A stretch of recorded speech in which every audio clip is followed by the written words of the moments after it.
And good afternoon, and welcome to the first session in TTG's Return to Touring and Adventure Festival, which will be playing out over the next couple of days. We're really pleased to have such a high-level panel for this opening session of the festival, and we're looking at the world of opportunity to come from touring and adventure. And I'm not sure I can think of a better qualified set of people with which to discuss that. Just to briefly introduce you to each of our speakers, very pleased to be joined by Head of Trade Sales at TravelSphere and Just You, Sarah Wheatman. Hi, Sarah. Hi, thank you very much for that lovely introduction, Dan. You can come again. So can you. Good to have you with us, Dan. I'm also really pleased to have Michael. Now, Michael Priest is Head of Tours at Mercury Holidays. Michael, welcome. Hi, excited to be here. Good to see you, Mike. And over to John. John's a very well-known figure in the industry as the Global Sales Director for Wendy Wu Tours. Hi, John. Hi, Dan. Thank you for inviting us to this panel. Thank you very much. And thanks for bringing the panda with you as well. Nice to add an exotic flavour to our discussion. Now, we're going to kick straight in now. Obviously, where we are now, we know there's very little business being done, but we all hope that that's going to change very, very soon. And we'd like to hear a little bit about your strategies, your business strategies for the return. Sarah, do you want to just kick off from your point of view on behalf of TravelSphere and Just You? Yeah, sure, absolutely. So like you say, not very little business is being done at the moment, but what we're all doing is looking to the future, being optimistic about it and building forward. And for us, confidence is absolutely at the heart of that. We've got so many exterior influences at the moment, haven't we? So our job is to make sure that the customers feel confident in the brand. They know that they'll be looked after every single step of the way on their holiday when they're absolutely ready to travel. We've been working hard behind the scenes to bolster that confidence through things like the WTT safety stamp, which was created to recognise different destinations and businesses around the world that have adopted the Safe Travels health and hygiene protocols. We're talking to tour managers, preparing them with extra training. They already have all this in-depth training already, but how do we prepare them moving forward?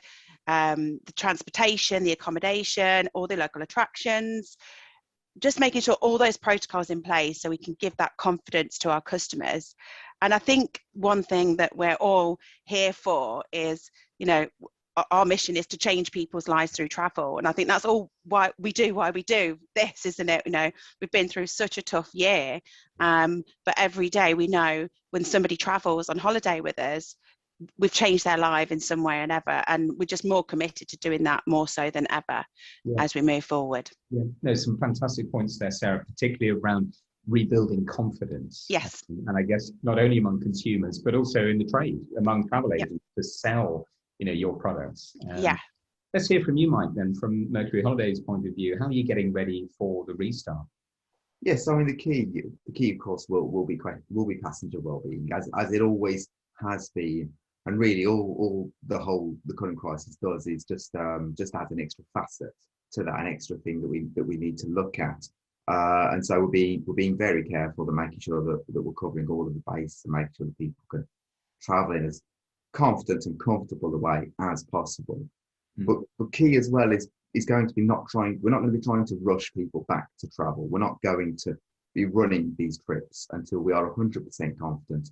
Not only that we can run them safely, but that we can run them to the standard customers expect and provide the experience that they expect. It's not just about getting people out there. It's about people being able to have those once in a lifetime trips that they've been looking forward to for such a long time.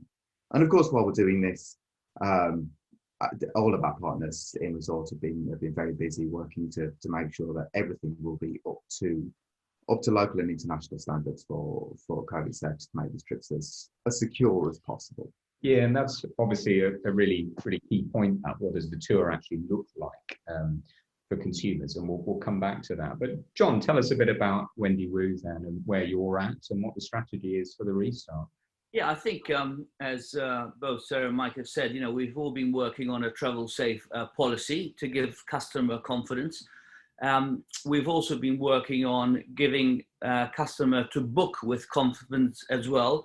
And you've seen a lot of changes in terms and conditions in terms of, collecting a low deposit, for example, flexibility when booking. I think we've all been doing that. I think that's the very basic that we could do from the very start.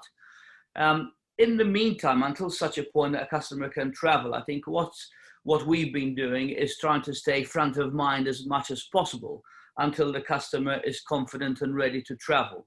And the customer will decide that. Nonetheless, I think customers need us to give them that confidence, to help them to come forward. So, through newsletters, for example, through webinars, etc. So we've been trying to stay front of mind as much as possible, because from February, March 2020 up until who knows, when that point will come, it's a long time for you not to have that experience with your customer on your tours. We know, particularly of late, because of the changes in the government's sort of strategies and stuff, confidence is currently at rock bottom, and it has got worse since the short-term decision-making from the government. So it is very much about being honest, but it's also about being bold. Doing nothing really isn't, and waiting for something to happen isn't really an option. It's not going to get you anywhere. So conversions, for example, are strong, but it's taken longer for the customer, to confirm from the point that they've inquired. Buying decision. Yeah, exactly. So, yeah. Just to give you an example, Dan, we had a webinar recently, and the customer wanted a brochure, but she needed it kind of urgently. Because she wanted to make a booking on a blah, blah, blah. So, we actually delivered that brochure to her house. Fortunately, one was within an area. Yeah. And actually the booking was made within 24 hours. Yeah. And I think that's what I mean. It's harder to convert. We need to work harder. It's taking longer. Yeah. And finally, then, I think what's important as well is when the customer does eventually travel, their expectations, like all of us, will be high. They will feel like, I've waited so much, I've earned the right to be here. So my expectations that you get things right are going to be high. So we've got to make sure that the quality of the experience needs to be at the top level. Yeah. And I think, if I haven't been away since February last year, but if I were to go on holiday now, I almost feel that, I've earned the right to be here. I've been patient. I've paid my money. Now you make sure that you look after me. So, So more than ever, it's going to be about exceeding customers' expectations. 100%. But that also offers us an opportunity then to get a customer for life. If we get it right, imagine how grateful they are going to be to you. Yeah. So let's hear a little bit more about how on your tours, you'll be making changes to ensure that customers feel safe and that those expectations are exceeded, on the tours. Let's come back to you, Mike, and then hear from you, Sarah. Mike, tell us a little bit about the changes actually on the tours.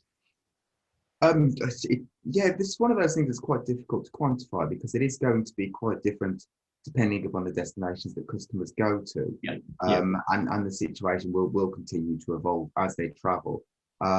Where necessary, we'll be running smaller groups in bigger coaches. When necessary, we'll provide the social distancing that needs to be done. I mean, as standard, because of the infrastructure available, we have the local offices, we have the private coaches.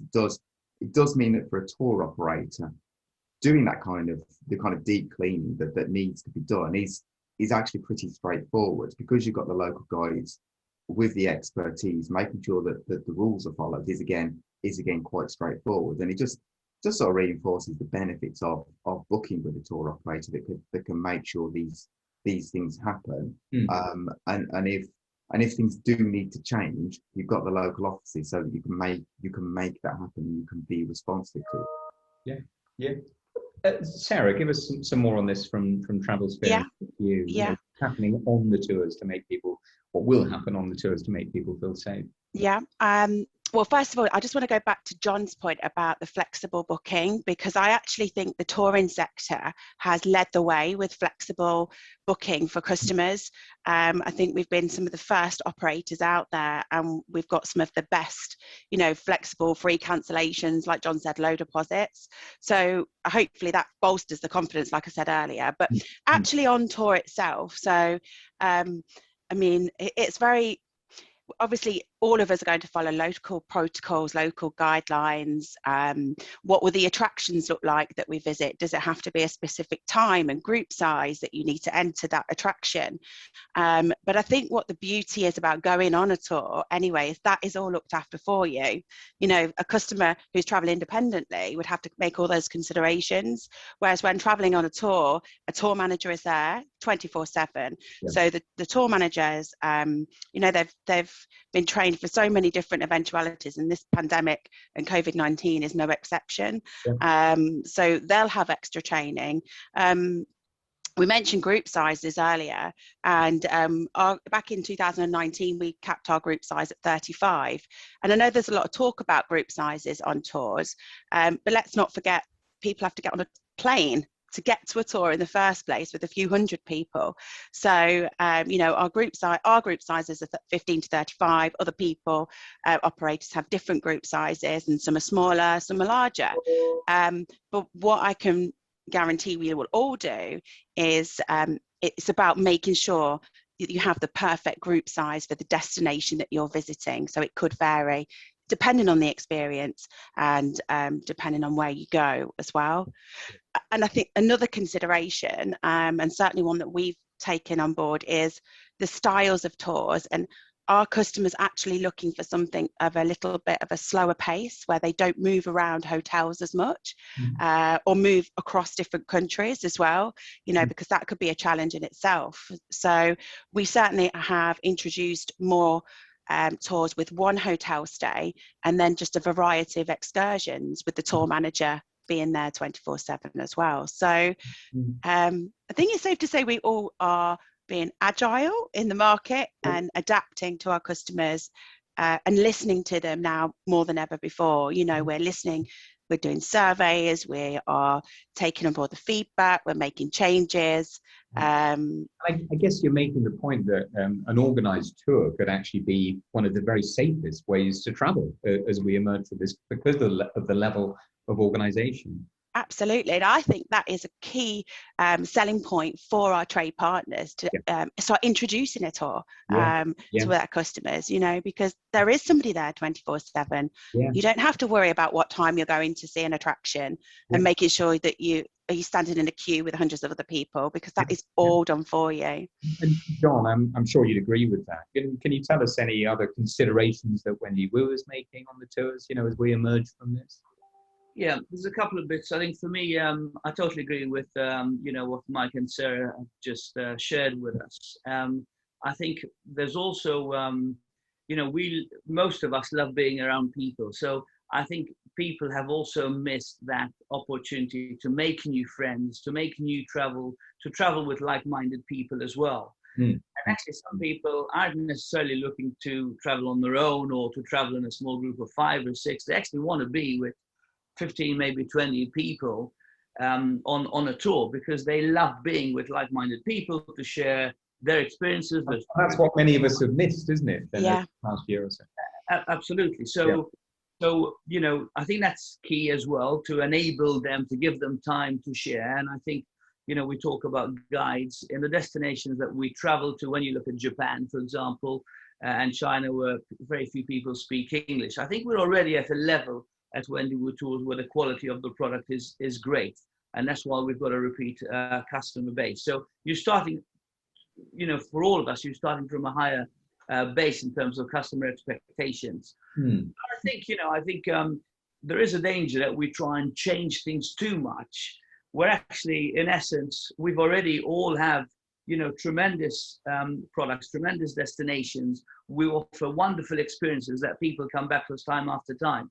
But it's building on that. But it's being sensitive, because certainly the last year and a half will have impacted and affected people in a different way.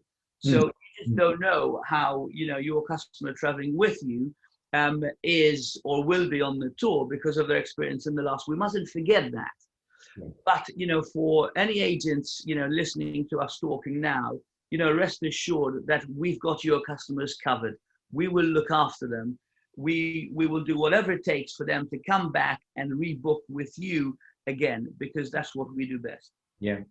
No, and a lovely message there for travel agents. What are the opportunities here then for travel agents going forward? You know, is there anything specific that your businesses are putting in place to stimulate sales in the trade?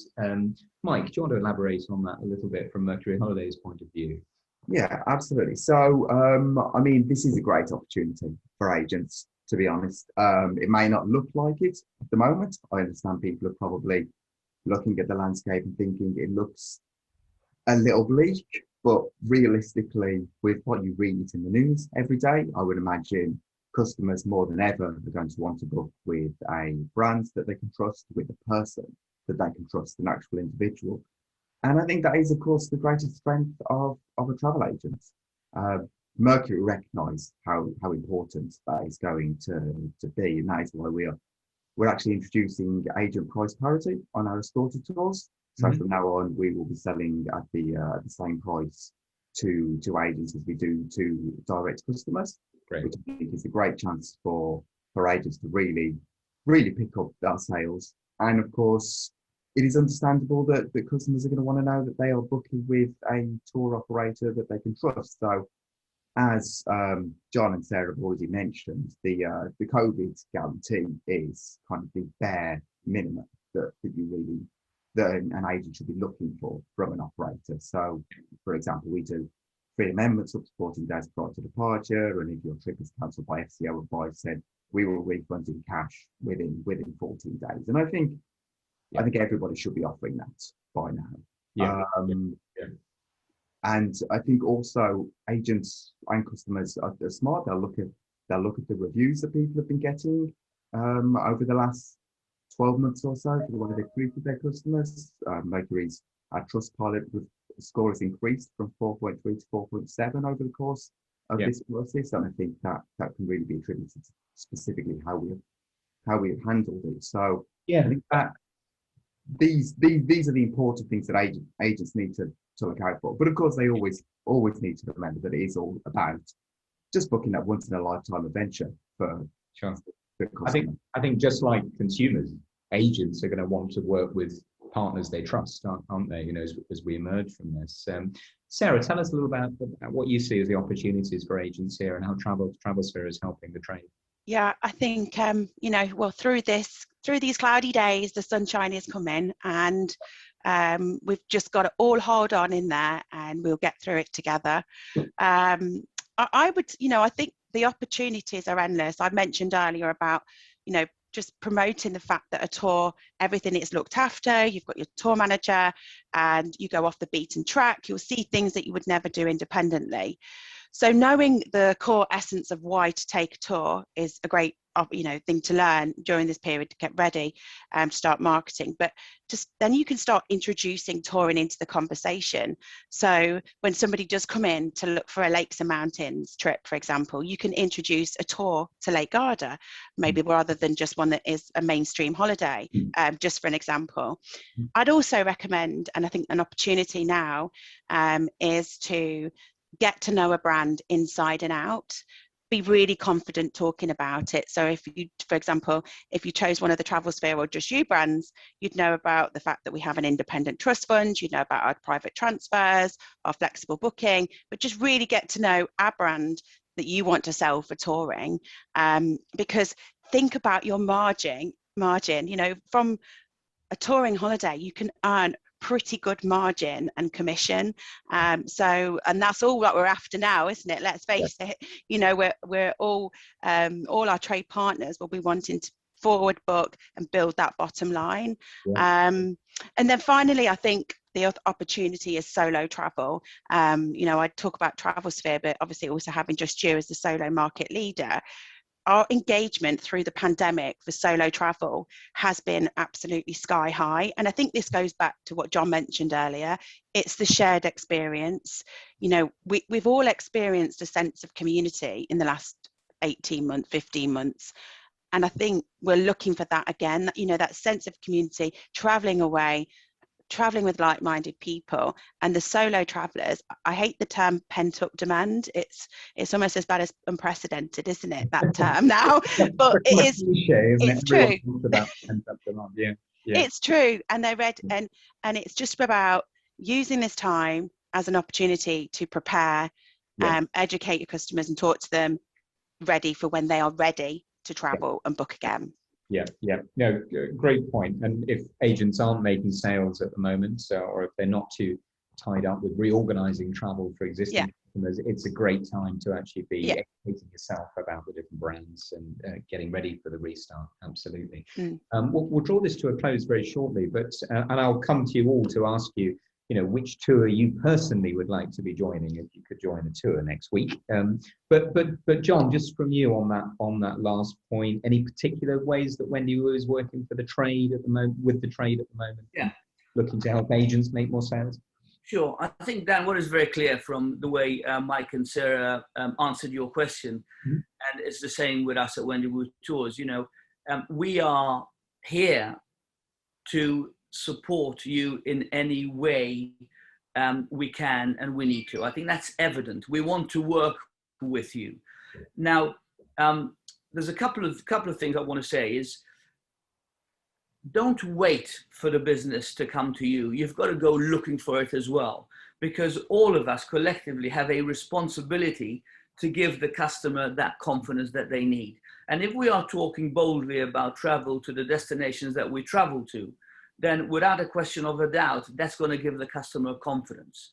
So if you know of a customer that wants to travel to Japan, for example, in 2021, 2022, 2023, then, engage us with a conversation, because we will help you. We'll do whatever we can to get the customer across the line. So all of us here want to help you close that sale. It might take longer, and it is taking longer, but we'll get there in the end. And sales are being made on a daily basis through agents, through trade, but specifically those that engage us. The point that Sarah made about pent-up demand, by the way, it's a valid one. I don't mind the word, because it's there. And it's very much about being prepared. Be prepared for when that happens. Know your knowledge, and whatever it takes, whether there's a group of you that you want us to do a webinar on some of the destinations, we will do that for you. But don't wait for, that moment to strike and then, be caught unawares. So be prepared, for sure.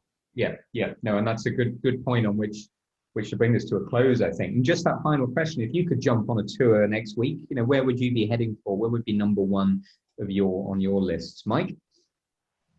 We recently launched a grand tour of Mexico, which was exciting, a lot of fun to put together, and I always end up wanting to go on the tours that we put together instantly. As I'm traveling whilst you're doing this job. I'll see you on that one then sometime. Sarah? I'm going to cheat and have two, because one is Europe and one's worldwide. So Epic Wonders of National Parks, because I keep seeing it coming through on our searches online, and also people booking it as a trip of a lifetime. And we do one of the Planetara projects there too. But then also I really want to do the Croatian coast. So we do a deluxe yacht, motor yacht that sails around that coast. And that for me is just, So I want to get on, please. You definitely painted a picture for us all there. And John, would we go away with the pandas? I want to join Sarah and Mike on their tours firstly. I'd like to do that. And so we'll all go along together. But I think for me, I think Japan's very close to my heart. It's very popular at the moment. The Olympic Games are starting to give it a higher profile. We've got a tour called Japan Uncovered. And I would love to travel on that tour on the free business class upgrade offer that we've got at the moment for customers. He's managed to get that one in there. Very, very, very good. Yeah, and I remember chatting with you in Japan at the APTA convention not so long ago, John, and I'd agree. I think having been there once, it's so much to offer in that country, and I just scratched the surface. And the people are awesome. And if I was to be a bit cheeky like Sarah and have two destinations, I love stopping in China. I love visiting different parts of the Great Wall. The people are awesome. Culturally, it's like no other place in the world. So I'd absolutely want to go back to China at some point. Well, thanks, John, and thanks to all of you for painting such a vivid picture there. And it's also great to see the cooperation within the sector, among competitors as well. But we all want to grow this, don't we, now, and for everybody. So let's see what happens next. But thank you very much for joining us this afternoon. Thank you. Thanks, Dan. Thank you. Thanks, Dan. Thanks, everybody. Yes, now. Thank you, everybody. It's great to see so many of you filing in. We'll just give it a minute before we get into the live Q&A with our speakers, Sarah, John, and Michael. Just bear with us a second. Yeah, a few more filing in as they leave the last session. We'll get straight into it because we've got 10 minutes now for the live Q&A. So thank you again, Sarah, Michael, and John, for joining this live session this afternoon. And I think we all agreed that was a really good discussion. Actually, we got some good themes on the table there. It seems absolutely crucial to me, and it came through in the discussion, this point around consumer confidence, giving consumers the confidence to book travel. Particularly after the most recent announcement last night, what came out from the government last night. Do you think consumers can still book future travel with confidence, and how far ahead are they looking? Michael, let's come to you first on that one. Yeah, absolutely. I mean, realistically, most customers are now looking at 2022, and it still feels a way out. But now is the time to be booking, whilst we do still have the availability. With everybody having moved over from 2021 to 2022, we're already finding a lot of these tools very popular. So, I would definitely recommend that people get something booked, have something to look forward to, which I think is important. But also, if people do want to go even further out, I know Mercury have already bought 2023 on sale, and for our most popular destinations, we've frozen 2023 at 2022 rates for an early booking offer. So if anybody is looking to go even further out and looking at 2023, get those bookings in, get the money on the table. I know the revenue won't come in as soon as some of us might like, but it's just important to get the bookings on the table and get the business moving. Yeah. And Sarah, let's hear from you.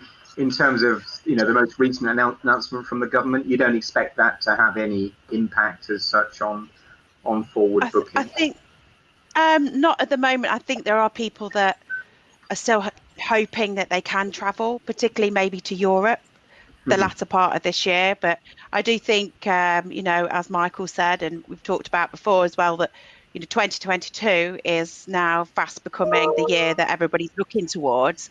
Yeah. And there's an opportunity if your customer isn't feeling a bit nervous about this year, and what should they do is encouraging them to move to next year. Don't wait for the trip to be cancelled. Let's get that space confirmed, because we've all been going out there confirming our capacity for 22, and like Michael said, some are into 23 as well, and those that aren't into 23 will be 23 soon, I'm sure. But get that space booked, because as more and more people move, and as the government announces various different things, and let's face it, who knows what they're going to say week after week, and it depends on the 24th announcement as well. I think we'll start to see again. I mean, we're starting to see more and more customers proactively move into next year. They're using that flexible booking policies that we've all got to allow them to say, actually, I'm not sure about this year, I'm going to move to next year. I know it doesn't help everybody's cash. I know that. It doesn't help us all as operators or agents. But to build our books forwards is the positive that we have to take out of it all right now, I think. Yeah. And clearly, Wendy Wu taking that longer term view. John, at the moment, how's your 2022 and your 2023 looking?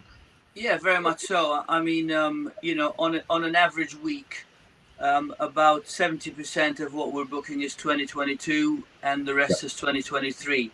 So we've just launched our Japan brochure, for example, for 2023 as well, with some great offers, the business class upgrade. But I think Sarah Levington makes a good point on around kind of solo travelers. In terms of them having not having to discuss with anyone else as to what they do when they come back and quarantine and so on and so forth. I think certainly what we were seeing is there's a bit of a shift now. We saw a lot of solo travelers come to the fore for that reason, but now we're also seeing, to Mike's point and Sarah's point, people coming forward to get 22 and 2023 organized and tied in. And I think naturally the mentality then will be to try and secure some business for this year. But my advice, very much as my colleagues, would be, although you're not getting the revenue, please go and chase that business for 2022, because it's going to be around soon enough. Yeah. And you don't want to be left out from a capacity point of view. You look at Japan, for example, the cherry blossom, people who've missed out for the last 2 years will want to be going there. So if you have customers that want to go, you've got to have that conversation with them. Get them booked in now for next year. And if you're not careful, people will make their plans, more farther in advance than they might do, in normal times. So you've got to get in there. Yeah, I think all of us then are having webinars with our customers, and they're all saying, actually, I'm booked up for 2022, or even as far as 2023. This is what our customers are saying, and it's really important that we share that with this community in particular as well. No, great points. We've had a couple of comments come in on the chat. One from Amy, who was picking up on that point around solo travelers, and really important to cater for that solo traveler as touring returns. They may have fewer obstacles in place. They just need to take their own circumstances rather than family circumstances. Some great points there, which I'm sure you'd echo, Sarah, in terms of just you. Just you, yeah. I think having the brand just dedicated to solo traveller, it's just been amazing to see the engagement as well throughout the last year. We can see the engagement levels of people talking to us on the communities, on Facebooks, and actually the increase now in people coming to me to say, I'd like you to do a solo virtual talk for me. How can we do it? How can I grow my solo database? Because it is an area, like we say, that you don't have to consider anybody else. You can still go away, have that great shared experience, have your tour manager look after you, but come back and not have to worry that your partner needs to isolate. So it's a great point, and think it's certainly a market that before COVID was going from strength to strength. And actually, I can see John nodding as well. It's going to be something that will carry on growing. So it's great to home into it, maybe. And that point that it feeds into, the new world, that people actually maybe want some company, even if they're traveling alone. A tour can be a great way to do that. We had another question from Sandra Louise Lambert. When do you feel the RAG government rules will cease? Couple of smiles there. Any personal opinions on that, Michael? Unfortunately, I wouldn't like to speculate. Speculating on these has, I think, made us all maybe look a little bit foolish at times. Realistically, we just have to book these customers for travel, and then rely on booking with a tour operator that will provide you with the flexibility to roll with whatever rules there are at home and abroad. Really, that's what it all comes down to. It's definitely true that booking through a trusted partner, be that a travel agent, but a travel professional, has never been more important, maybe, as we come out of this. Any personal views on that, John? What I would say is, one, if I had the answer to that question, I would be able to choose the lottery numbers for Saturday. I don't know, because we don't know. But what I would say is, what is clear is that in this situation, we just have to focus on what we can control. The government will do whatever they want to do. They will, and we've seen that. They will make their own mind, their own decision, whatever, for whatever reason. But I think the point that Michael said is a good one around the flexibility. So as an agent, for your customer, you've got to choose an operator that's going to support you, has supported you, along the journey. Things will go wrong, irrespective of whether it's during, pre-travel, or whatever. So for me, things that we can control are a decision as to who you book with, which operator you choose with, who's been flexible, who's been supportive. So the choice is ours on that front. Then that's something that we can control. Stick with what you can control. Well, I'm afraid we're running out of time here. Any final points from you as we get ready for the return, Sarah? I would just say, let's hang on in there, everyone, because and like John said, control the controllables, really. Be confident selling a tour operator that has flexibility, the money's secure, and look forward to 2022. I know times are hard. We all have tough days and tough weeks, and But every day there is that glimmer of hope that things are going to get better. So that's quite what right I would too. say. Quite right too. And Michael, anything from you to finish? Yeah, I mean, Sarah's right. Things will get better. We will all get through this. There will be an improvement. And when customers come in and ask whether they should book, the answer is yes. Now is the time to book, whether that is for 2022, whether that is for 2023, whether that's an escorted tour or a private tour. Book the holiday that the customer wants. And remember, it's still, for the customer, it's still not about COVID. It's still about that incredible once in a lifetime experience. Yeah, well, and that's a great point to finish. You know, as we said at the beginning, we can dream. You know, the dream is on, and we're looking forward to making those dreams real in the next months and years to come. So thanks all of you for joining us.